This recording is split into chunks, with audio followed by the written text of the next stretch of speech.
నర్మద వేసిన ప్లాన్లో ఇరుక్కుని రామరాజుకి దొరికిపోయిన శ్రీవల్లి భాగ్యం. అసలు ఇదంతా ఎలా జరిగిందనేది వీడియోని స్కిప్ చేయకుండా చివరి వరకు చూడండి. ఇల్లు ఇల్లాలు పిల్లలు అప్కమింగ్ ఎపిసోడ్స్లో ఏం జరగబోతుందో ముందుగా తెలుసుకోవాలి అనుకుంటే కింద కనిపిస్తున్న హైప్ బటన్ మీద క్లిక్ చేసి వీడియోని లైక్ చేసి ఛానల్ని సబ్స్క్రైబ్ చేసుకుని పక్కనే ఉన్న బెల్ సింబల్లో ఆల్ పై క్లిక్ చేయండి. వల్లి నిజ స్వరూపం రామరాజు తెలుసుకోవాలి అని మీరు కూడా కోరుకుంటే కామెంట్లో ఎస్ అని టైప్ చేయండి. ఇంకా నర్మదకైతే పూర్తిగా అనుమానం వచ్చేస్తుంది. అత్తయ్య మీద కోపంగా ఉన్నది వల్లియే కాబట్టి ఈ కుటుంబంలో ప్రేమ మీదైనా నా మీదైనా ఈ కుటుంబానికి ఉన్న శత్రువులు ఇద్దరు. అది ఒకటి భద్రావతి, మరొకటి శ్రీవల్లి. శ్రీవల్లి చెప్తేనే గాని భద్రావతికి తెలీదు. అంటే శ్రీవల్లి ప్రేమ ధీరజులిద్దరి పెళ్లి గురించి తెలుసుకుంది. ఆ రోజు మేము మాట్లాడిందంతా విన్నదన్నమాట. బ్లూటూత్ పెట్టుకున్నాను అని చెప్పిందంతా అబద్ధం. తను ఆ మాట విని కావాలని అబద్ధం చెప్పిందన్నమాట. నేను బ్లూటూత్ పెట్టుకున్నాను అని చెప్పింది. అంటే ఇదంతా వల్లి చేసింది. తెలుసుకుంటాను ఖచ్చితంగా వల్లి ఏ రకంగా చేసిందో, ఎలా చేసిందో మొత్తం తీగలాకి డొంక మొత్తం కదిపేటట్టు చేస్తాను. ఒకవేళ వల్లియే చేసిందని నాకు క్లారిటీ వచ్చిందే అనుకో, ఇంకా వల్లి పని అయిపోయినట్టే.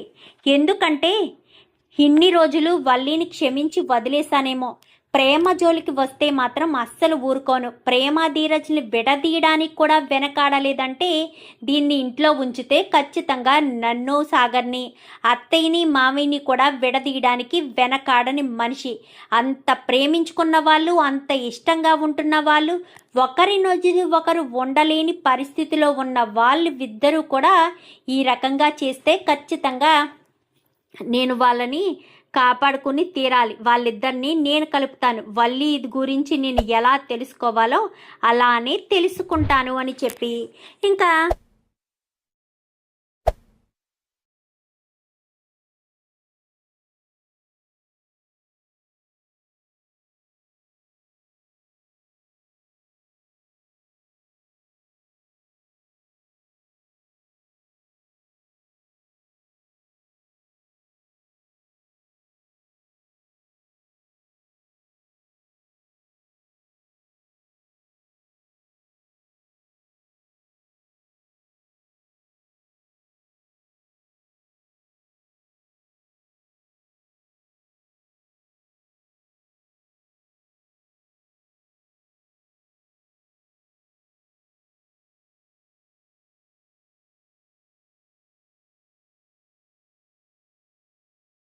నర్మద కాస్త వచ్చి పడుకుంటుంది. మరుసటి రోజు ఉదయాన్నే ఇంకా ప్రేమ ధీరజ్లిద్దరి మధ్య గొడవ జరిగి ధీరజ్ కాస్త తడిచిపోయి లోపలికి వస్తాడు. ఏంటి ధీరజ్ ఇలా తడిచిపోయివేంటి? అయినా ఇంత పొద్దుటే ఎక్కడికి వెళ్ళావు? బయట వర్షం కూడా రావడం లేదు కదా అని చెప్పి అంటూ ఉండగానే ఈలోపు పక్కనే తిరుపతి కూడా వస్తాడు. ఏంటి బాబాయ్ నువ్వు తడిచిపోయావేంటి? ఇద్దరు ఇలా తడిచిపోయారేంటి అనుకుంటూ ఉండగానే అది మేము తడిచిపోలేదమ్మా, ప్రేమ మా మీద నీళ్ళు పోసింది అనేసరికి ప్రేమ నీళ్లు పోసిందా? ఏమంటున్నావు బాబాయ్ అని చెప్పాను. కానీ ధీరజ్ లోపలికి వెళ్ళిపోతాడు. ఇంకా జరిగిన విషయం అంతా చెప్తాడు తిరుపతి. అయితే బాధపడకండి బాబాయ్, వాళ్ళిద్దరూ తొందరలోనే కలుస్తారు. వాళ్ళిద్దరి మధ్య దూరం పెట్టిన వాళ్ళని మాత్రం ఎట్టి పరిస్థితుల్లోనూ వదిలిపెట్టను అని చెప్పి ఇంకా నర్మద కాస్త తన ఆఫీస్కి ఫోన్ చేసి ఈరోజు నేను రావడం లేదే, లీవ్ అని చెప్పు అనగానే ఏమైందే అనేసరికి ఖచ్చితంగా నాకు ఒక ఇంపార్టెంట్ వర్క్ ఉంది, ఆ వర్క్ కంప్లీట్ చేయాలి ఈరోజు, అది కంప్లీట్ అయిన తర్వాతే నేను ఏదైనా చేస్తాను అనగానే సరేనని ఇంకా నర్మద కాస్త స్కూటీ ఉంది కదా, స్కూటీ వేసుకుని బయలుదేరి బయటికి వెళ్తుంది. వెళ్ళి ఒక ప్రూఫ్లెస్ సిమ్ తీసుకుంటుంది. అంటే తన ప్రూఫ్ మీద కాదు, వేరే వాళ్ళ ప్రూఫ్ మీద ఒక సిమ్ తీసుకుంటుంది. సిమ్ తీసుకుని ఇంకా వీళ్ళు సెల్ జనరేట్ చేస్తుంటే ఏఐ వీడియోని కనిపెట్టేస్తున్నారు కదా, సో అందుకని నర్మద ఆలోచిస్తుంది. గార్డెను అని అంతవరకు కంగారు పడిన వల్లి యొక్క ఇంటి వెనకాల అనగానే షాక్ అవ్వలేదు. అంటే ఇంటి వెనక కాకపోతే గార్డెన్లో మాట్లాడుకుని ఉంటారు, గార్డెన్ పెట్టి చూద్దాం అని చెప్పి వెంటనే ఇంకా వీళ్ళు భద్రావతి ఫోటోని ఇటు ప్రేమ నర్మద ఫోటోని, అంటే ఆ రోజు నైట్ ఏ సారీ కట్టుకుందో నర్మద ఆ సారీ ఫోటోని 2 ఫోటోల్ని కూడా ఇచ్చి వీళ్ళిద్దరూ మాట్లాడుకుంటున్నట్టుగా ఈ ప్లేస్లో మాట్లాడుకుంటున్నట్టుగా ఒక వీడియోని జనరేట్ చేయి, అది ఏఐ వీడియోలా ఉండకూడదు అనేసరికి ఓకే మేడం అని చెప్పి ఇంకా వీడియోని అయితే జనరేట్ చేస్తుంది. జనరేట్ చేసేసరికి ఒక నెంబర్ ఉంది కదా, కొత్తగా నెంబర్ తీసుకుంది కదా, ఆ నెంబర్కి వాట్సాప్ క్రియేట్ చేసి వాట్సాప్లో అన్నోన్ పర్సన్ అంటే వేరే ఎవరితో డిపి కనిపించకుండా పెట్టి ఆ అకౌంట్ నుంచి కాస్త వల్లికి అయితే ఆ వీడియోని పంపిస్తుంది. వల్లికి పంపిస్తుంది. సేమ్ వీడియోని భాగ్యానికి కూడా పంపిస్తుంది. భాగ్యం దగ్గర చిన్న ఫోను పెద్ద ఫోను 2 ఉంటాయి. ఎందుకంటే ఆ రోజు హోటల్ దగ్గరికి వెళ్ళినప్పుడు వాళ్ళు ఆ ఫోన్లోనే కదా వీడియో తీసుకుని ఆ ఫోన్ తోటే కదా తనకి వీడియో పంపించారు. సో వాళ్ళకి కూడా వీడియో పంపించేసరికి ఇంకా వల్లి ఏంటి మెసేజ్ ఏదో వచ్చినట్టుంది అని ఓపెన్ చేసి చూస్తుంది. ఇంతకు ముందేమో నర్మది ఏం చెప్పింది, ఇంటి వెనకని చెప్పింది. అప్పుడు నేను మాట్లాడిన గార్డెన్లో కదా, ఇంటి వెనక కాదు కదా అని ధీమాగా ఉన్న వల్లి గుమ్మం ముందు గార్డెన్లో మాట్లాడుకున్న వీడియో జనరేట్ చేసేసరికి ఒక్కసారిగా షాక్ అయిపోతుంది. షాక్ అయిపోయేసరికి ఏంటి వీడియో ఎలా వచ్చింది అనుకుంటున్నారా? ఆ రోజు నేను అటుగా వెళ్తుంటే మీరిద్దరూ మాట్లాడుకున్న మాటలన్నీ కూడా రికార్డ్ చేశాను, మ్యూట్ చేసి వీడియోని పంపిస్తున్నాను. మీరు నాకు అర్జెంటుగా 10 లక్షల రూపాయలు తీసుకొచ్చి ఇవ్వకపోతే మాత్రం అస్సలు ఊరుకోను అంటూ ఇటు దీనికి చెప్తుంది, అటు భాగ్యానికి కూడా చెప్తుంది. మీ కూతురు చేసిన ఈ పనిని అందరి ముందు బయట పెట్టకూడదంటే 10 లక్షల రూపాయలు కావాలి అని చెప్పి ఇంకా తల్లికి కూడా చెప్పేసేసరికి వెంటనే తల్లి వల్లికి ఫోన్ చేస్తుంది. ఫోన్ చేసేసరికి అమ్మ వల్లి అనగానే ఏంటమ్మా అని చెప్పనగానే ఎవరో నాకు వీడియో పంపించారు, నువ్వు ఆ భద్రావతితో మీ ఇంటి గార్డెన్లో మాట్లాడావా అని చెప్పనేసరికి అవును మాట్లాడాను, ఆ వీడియో నీకు కూడా పంపించారా అనగానే అవునమ్మా నాకు కూడా వీడియో పంపించారు. ఇప్పుడు ఆ వీడియోతో 10 లక్షల రూపాయలు పంపించమని కింద వాయిస్ మెసేజ్ పెట్టారు. నాకు చాలా భయంగా ఉంది. ఈ వీడియో గనక వాళ్ళకి పంపిస్తే మాత్రం వాళ్ళకి చూపిస్తే నిన్ను ఇంటి నుంచి బయటికి శాశ్వతంగా గెంటేస్తారు అనగానే మరి ఇప్పటికిప్పుడు 10 లక్షల రూపాయలు ఎక్కడి నుంచి తీసుకొస్తాము అని చెప్పనేసరికి అదే అర్థం కావట్లేదు అనగానే సరే భద్రావతికి ఫోన్ చేసి డబ్బులు అడుగు, నువ్వంత ఫేవర్ చేసినందుకు నీకు డబ్బులు ఇస్తాదేమో కదా అని చెప్పనగానే సరే అని ఇంకా వెంటనే వల్లి భద్రావతికి ఫోన్ చేస్తుంది. చాటుగా ఉండి ఇదంతా కూడా నర్మద వింటుంది. భద్రావతి గారు అని చెప్పను కానీ ఏంటి అనేసరికి నాకు అర్జెంటుగా 10 లక్షల రూపాయలు కావాలి అనగానే నేను మీ మేనకోడలు విషయంలో మీకు హెల్ప్ చేశాను కాబట్టి మిమ్మల్ని అప్పుడు అడుగుతాను అన్న సహాయం ఇప్పుడు అడుగుతున్నాను, మీరు నాకు 10 లక్షల రూపాయలు ఇవ్వండి అనేసరికి ఇప్పటికిప్పుడు 10 లక్షలు అంటే కష్టమే వల్లి అనగానే ప్లీజ్ అండి నాకు 10 లక్షలు చాలా ఇంపార్టెంట్ అని చెప్తుంది. ఎందుకంటే ఈ విషయం ఎవ్వరికీ చెప్పొద్దు అని అక్కడ పెట్టిన వాయిస్ మెసేజ్లో కూడా పెట్టేసేసరికి 10 లక్షలు కావాలని అడుగుతుందే తప్ప మనిద్దరం మాట్లాడుకున్న వీడియో బయటికి వచ్చింది అన్న మాట అయితే చెప్పకపోవడంతో సరేనని ఇంకా ఈ మాటలన్నీ కూడా అయిపోయిన తర్వాత సరే 10 లక్షలే కదా తెస్తాను ఇస్తాను అని చెప్పనేసరికి సరేనని ఇంకా వీధి చివరికి వెళ్ళి 10 లక్షల రూపాయలు తీసుకుని సరాసరి భాగ్యం దగ్గరికి వెళ్ళిపోతుంది. భాగ్యం ఇద్దరు కూడా వెళ్ళాలని ఇంకా నర్మది ఏం చేస్తుందంటే రామరాజు దగ్గరికి వెళ్తుంది. మామయ్య నేను మిమ్మల్ని ఒక చోటకి తీసుకెళ్తాను, అప్పటి వరకు మీరు ఎందుకు ఏంటి అన్న ప్రశ్న అడగకుండా దయచేసి మీరు నాతో పాటు రండి అని చెప్పడంతో సరేనని చెప్పి ఇంకా రామరాజు ఇద్దరు కూడా బయలుదేరి వెళ్తారు.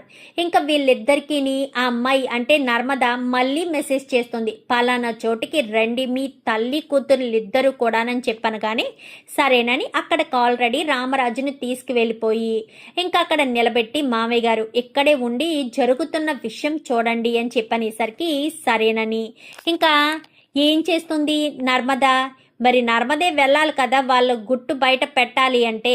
సో బురకా వేసుకుని ఇంకా వాళ్ళ ముందుకు వెళ్తుంది. నువ్వేనా మాకు వాయిస్ మెసేజ్లు పెట్టేది అనగానే, అవును నేనే. ఈ వీడియో నీకు ఎక్కడిది అనగానే, నువ్వు మాట్లాడుతున్నప్పుడే నేను వీడియో తీశాను.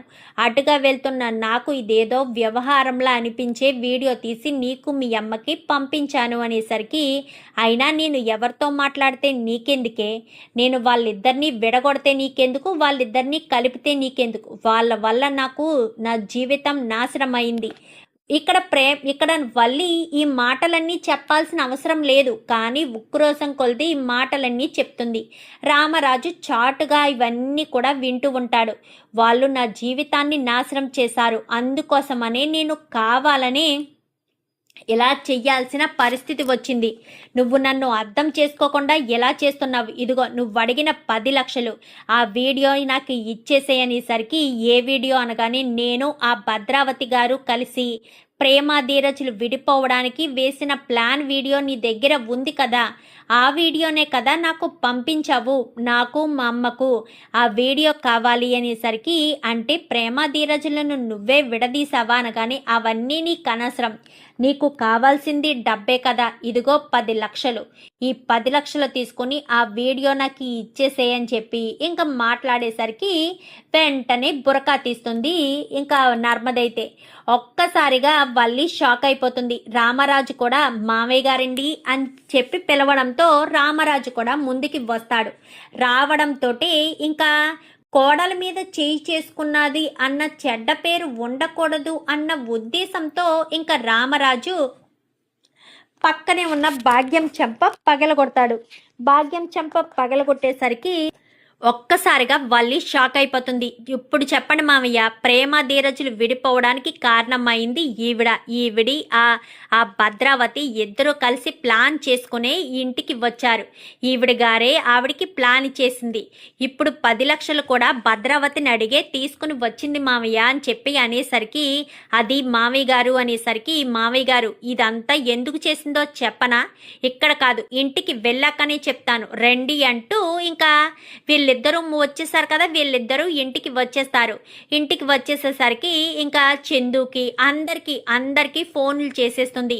ప్రేమకు కూడా ఫోన్ చేసి, నువ్వు ఇంటికి వస్తే బాగుంటుంది ప్రేమ, తర్వాత నీ ఇష్టం, ఎందుకు రమ్మంటున్నాననేది తెలుసుకో, ధీరజ్ ఏదో చేశాడు అని నువ్వు అనుకుంటున్నావు కదా, ఇదంతా మీ అత్త వల్లి అక్క చేసిన ప్లాన్, వీళ్ళంతా ప్లాన్ ప్రకారమే ఇదంతా చేశారు అని చెప్పనేసరికి, ఏమంటున్నావక్క అనగానే, అవును కావాలంటే వెళ్ళి మీ అత్తని నిలదీసి అడుగు, నువ్వు ఆ వల్లితో చేతులు కలిపే కదా ఇదంతా చేశావని, పైగా ఈరోజే వల్లికి మీ అత్త 10 లక్షల రూపాయలు ఇచ్చింది అని చెప్పనేసరికి ఒక్కసారిగా ప్రేమ కాస్త భద్రావతిలో గదిలో ఉంటే లోపలికి వెళ్ళి అత్త అత్త అని పిలుస్తుంది. ఏమైంది ప్రేమ అని చెప్పాను కానీ, నా మీద ఒట్టేసి నువ్వు అబద్ధం చెప్పవని నాకు తెలుసత్తా, నా మీద ఒట్టేసి నిజం చెప్పు, నేను ధీరజ్ విడిపోవడానికి నువ్వు ఆ వల్లి కలిసి ప్లాన్ చేశారు కదా అని చెప్పనేసరికి, అది ప్రేమ అని చెప్పాను కానీ, అబద్ధం ఆడవన్న నమ్మకంతోనే అడుగుతున్నానత్త,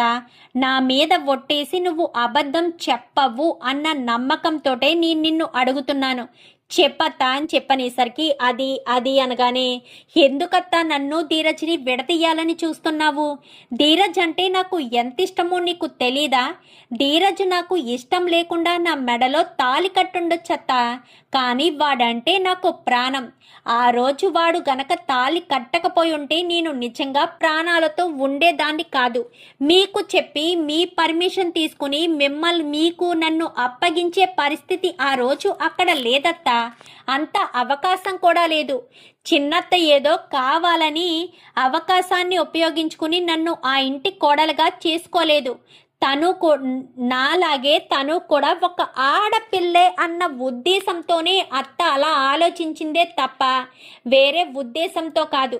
మీరు అత్తను తప్పుగా అర్థం చేసుకున్నారు. అత్తను తప్పుగా అర్థం చేసుకుని అత్తను బాధ పెట్టడంతో పాటు నన్ను ధీరజ్ నుంచి వేరు చేశారు. ఇప్పుడు ధీరజు నేను కొంచెం కోపంలో ఉండి దూరంగా ఉండొచ్చు, రేపన్న రోజున మేమిద్దరం మళ్ళీ కలుసుకోమా ఏమిటి, ధీరజ్ని నా లైఫ్లోంచి శాశ్వతంగా వేరు చేసేద్దామన్న ఆలోచనతో మీరు ఇక్కడికి తీసుకొచ్చారా? అది ఎప్పటికీ జరగదు, జరగనివ్వను కూడా. ఎందుకంటే ధీరజ్ అంటే నాకు ప్రాణం. నా ప్రాణాన్ని నా నుంచి ఎవరూ దూరం చేయలేరు. అది మీరు గుర్తుపెట్టుకోండి. ధీరజ్ని వదిలేస్తాను, వదిలేసుకుంటాను అని మీరు అనుకోవడం మీ భ్రమ అంటూ మాట్లాడేసరికి ఒక్కసారిగా భద్రావతి అయితే షాక్ అయిపోతుంది. ఏంటి ప్రేమ, ఏంటి నువ్వు అనేది అనగానే, నేను నా భర్త దగ్గరికి వెళ్ళిపోతున్నాను. నువ్వు నా వల్లి కలిసి ప్లాన్ చేసి మరి నన్ను ధీరజ్ని దూరం చేసినంత మాత్రాన మేము దూరం అయిపోతామనుకున్నావా? ఎప్పటికీ దూరం కాము. మేమిద్దరం ఒకరి కోసం ఒకరు బ్రతుకుతున్న వాళ్ళం. మా ఇద్దరిని దూరం చేయాలని మాత్రం అస్సలు అనుకోవద్దు అంటూ చాలా గట్టిగానే మాట్లాడుతుంది.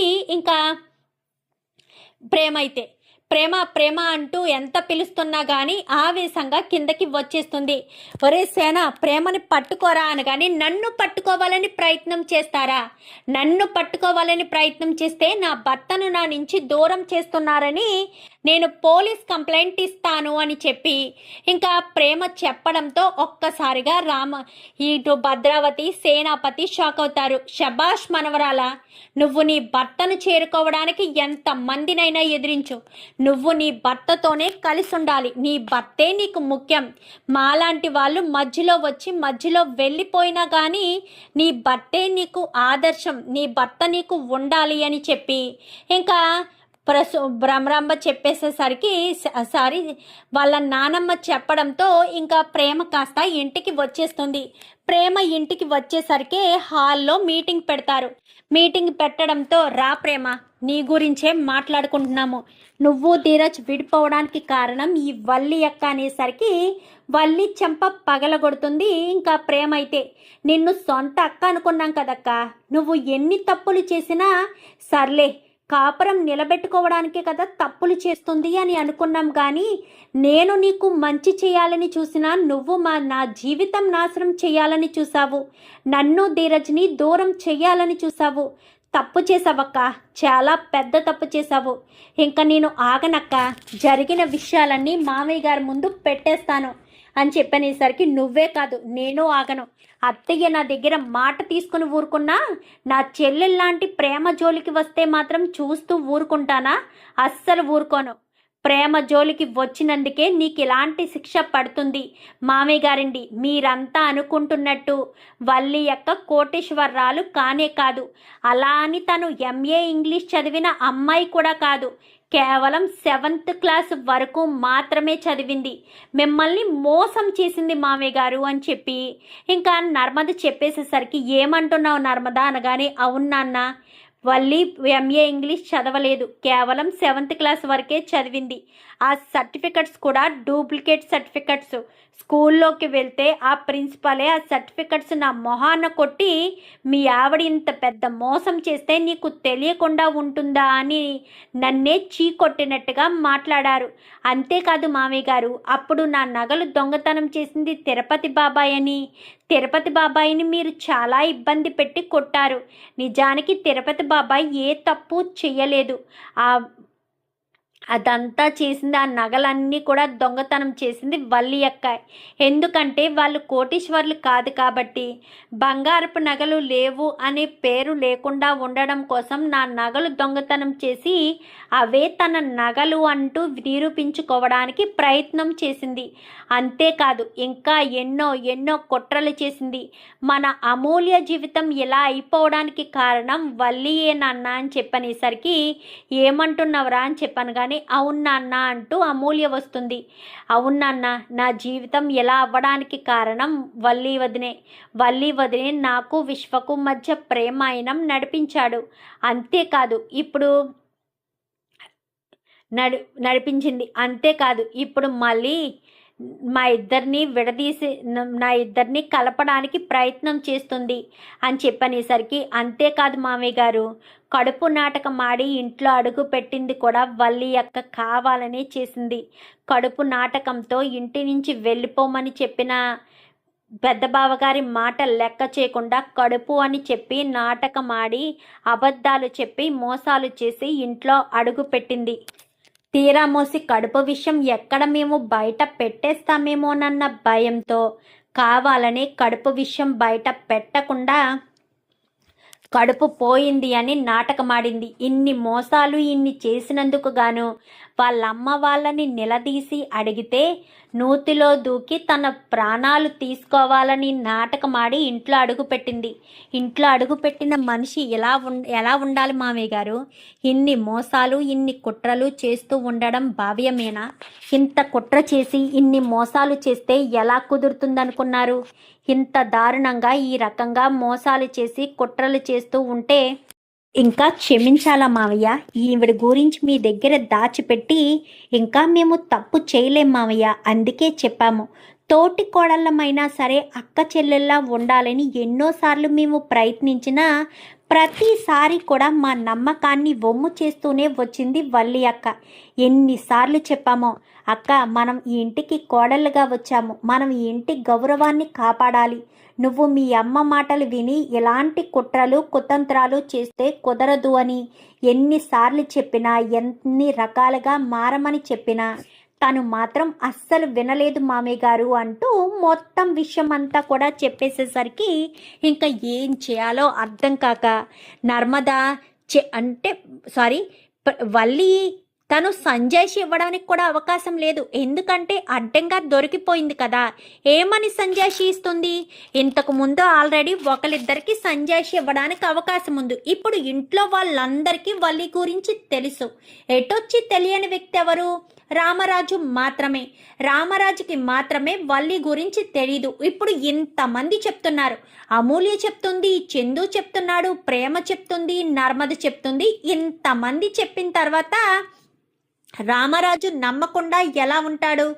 సో రామరాజు చాలా కోపంగా వల్లి వంక చూసి, రేపు పెద్దోడా అని చెప్పనేసరికి, నాన్న నువ్వు ఊ అన్న తక్షణమే దీన్ని ఇంట్లోంచి బయటకు గెంటేస్తాను. అసలు ఇది నాకు ఇంట్లో ఉండడమే ఇష్టం లేదు. దీన్ని మళ్ళీ నేను ఇంట్లోకి రానిచ్చింది కేవలం నీకోసమే. ఎందుకంటే నువ్వు నన్ను ఏరుకోరి ఇచ్చి నాకు పెళ్లి చేశావు. తనతో నా జీవితం బాగుంటుంది అనుకున్నావు. కానీ నా జీవితం ఎలా చెడిపోయింది అన్న విషయం నీకు తెలిస్తే నువ్వు ఎక్కడ తట్టుకోలేవు అన్న ఒకే ఒక్క కారణం చేతే నేను ఇన్ని రోజులు కూడా వల్లిని భరిస్తూ వచ్చాను. ఇక నా వల్ల కాదు నాన్న, నేను వల్లిని భరించలేను. వల్లితో ఇక మీదట నేను కలిస్తుండలేను అని చెప్పనేసరికి, అది కాదురా పెద్దోడా అనగానే, ఎన్నిసార్లు భరించాలి నాన్న? ఇప్పటికే అయిపోయింది.